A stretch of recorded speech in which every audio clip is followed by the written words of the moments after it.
Welcome to Monday with the Mayor. I am Bill Potter, and I am now at City Hall and talking with Mayor Dean Vonderheide. And Mayor Vonderheide, the policy is we wear a mask in city offices right now. Someday we're going to get past that. Oh, I can't wait till the day when we do.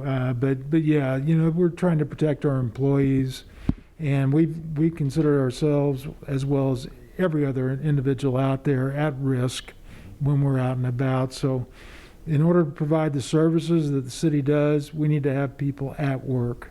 And so we really try to manage all the risks we can with these masks.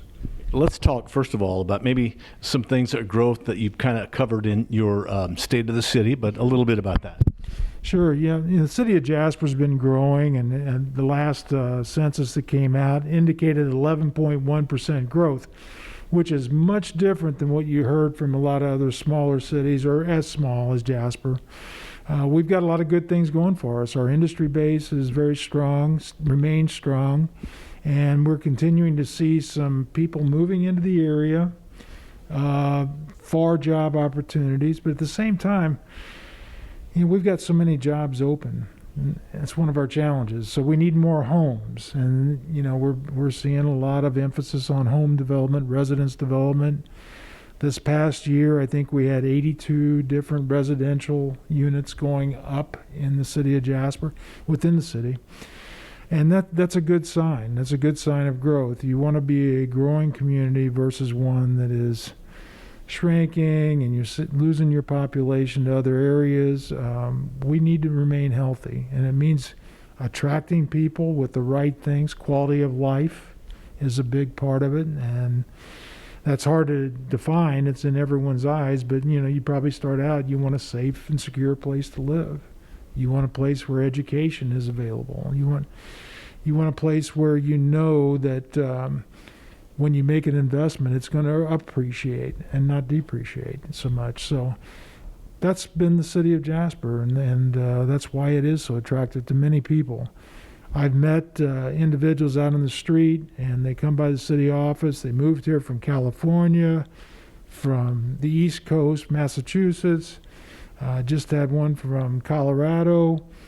And these people are moving here because we offer a low-cost place to live. Our tax rates are low, our cost of living is low, housing is affordable, and I know that's in the eyes of the beholder, but when you're from California and you look at residences there and what they are compared to here, we're very affordable. So it depends on where you're coming from.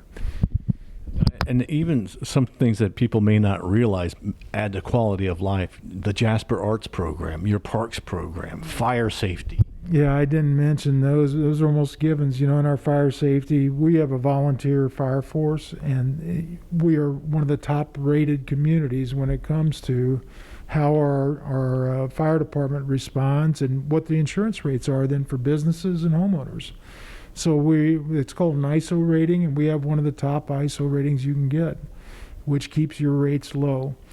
When you talk about the Parks Department, our recent investments, of course, with the park lands, and now in the future, we're looking at some expanded offerings with some year-round programming with an indoor sports and recreation facility.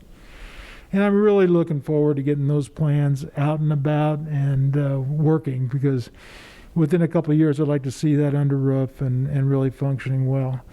And then continuing work on our parks. They're upgrading equipment at all times. We just had some new pickleball courts put in, and boy, you talk about high demand. They're continuing to be there. I like it when people are outdoors, and with COVID, you see a lot more of that. People are looking for those outdoor activities where they can get some fresh air. The arts department, of course, you got the Tim Clark Cultural Center, and what a jewel that is.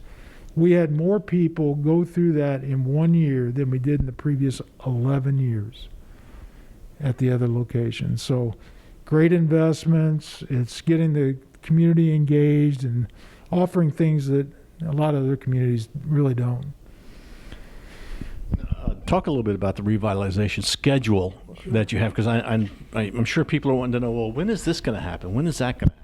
Well, we've been working on the planning for quite a while. As a matter of fact, back in 2018, we voted to kind of delay it because we were conflicting with the Tim Clark Cultural Center investments and the parklands. Well, we finished those two projects, so now we're working on the infrastructure, the downtown, and this is really driven by aging infrastructure. We have water lines that are almost 100 years old. We have failing stormwater drainage systems.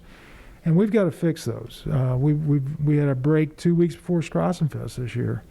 And I thought that's the last thing we need is to have a water break around the square during Strassenfest. But it's been on our plate. We're going to do it. And it's scheduled to actually start this spring. So we're looking at right now, we're out to bid. Our plans have been publicized. We have the second advertisement this week. We'll have a pre-bid meeting in the first part of February, and then the bids are due, and we have the bid openings on February 22nd. We hope to have bid approval and the award of the contract then in March, and then notice to proceed in March, and construction moving on sometime toward the end of March through probably the first or second quarter of 2023. So we should be done in time for Strassenfest 2023. Big project, you're talking over $5 million a project when you're going in and tearing up the roads and the sidewalks in order to do this stuff. But when we put it back together, we're not overdoing it. We are doing concrete sidewalks. We are doing asphalt pavement in the roads. The only thing we're changing really that is going to make a difference in the way that looks is these parking pavers, and it's used for stormwater drainage. It'll have a combination system that'll take curbs away and make it more attractive for festivals having a curbless environment in the downtown area. Really excited about that, and can't wait to get that bid received and underway. And that's one of those things where you think, oh, it's because they want everything to look nice, but really the root is you got problems underground you got to take care of, so you might as well fix everything. That's right. We've got problems underground, and we have to fix that. So when you fix that, we're putting back most of the same, but there will be some things to make it look a little bit better downtown. Now, a recycling program in Jasper, and I've talked to people about, you can put brown bottles out, but you can't mix them with clear, and people get a little confused, but that's going to be expanding. Yes, it is. We've applied for a grant for a new recycling truck, and that would have an extra bin in it so that we'd be able to take on some additional glass, some of the colored glass now that we do not pick up. Today, it's only clear glass. We have about a 45% participation rate from our residents. And I'm afraid the only reason that's so low when recycling is so important is that people don't realize that the city of Jasper does have markets for this material. We do ask residents to sort and then put it curbside, so we don't have to invest in the sorting labor at a centralized site. That is by design, and by design I mean we're not getting a lot of contamination of these different elements.